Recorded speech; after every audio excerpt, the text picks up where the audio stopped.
Good morning guys.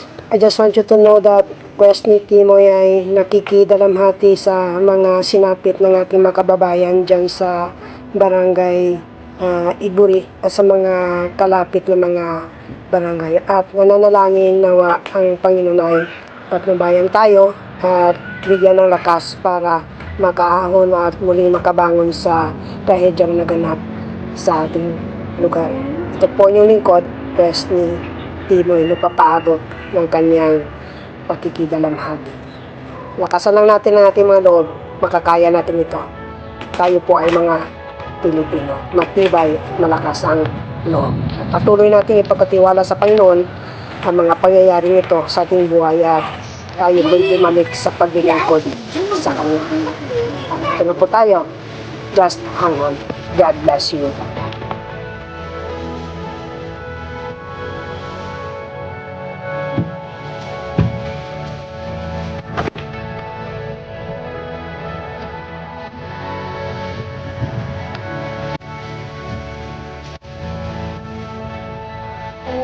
Habang natin na andyan, wala na, hindi na siya ito. Itinalo siya ng baha dito sa puno ng kamatsili. And then, hanggang dyan, sa bahay. Ayan guys.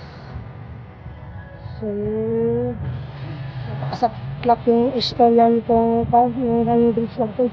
Maganda pa naman siya. Ayun natin dito mula po sa Panginoon. Dito pa dito sa kabilang dito sa kabilang bridge. Kasi ayan, wala na po. Tinanggal na siya ni Kuya Pang Paklari dito sa puno ng Kamatili. Ayan. Dito na siya. Tapos ito yung ginawa niya dito. Hinila niya halos yung alat buhay na ito. Alat buhay na ng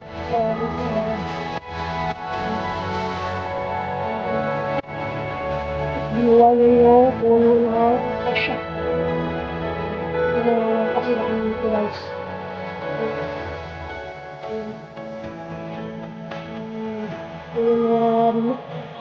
Yung bagong taon.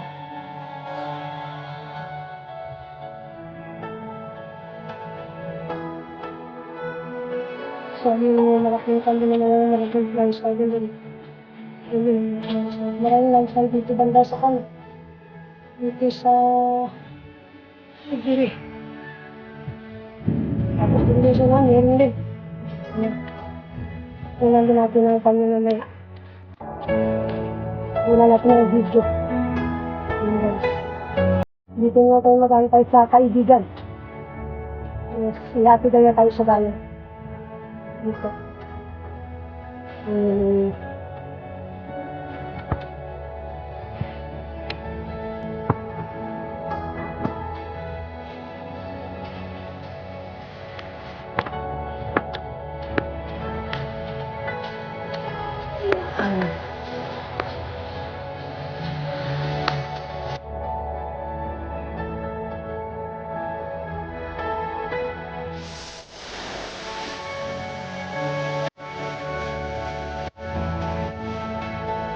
Sa ngayon guys, ganyan kahirap yung sitwasyon.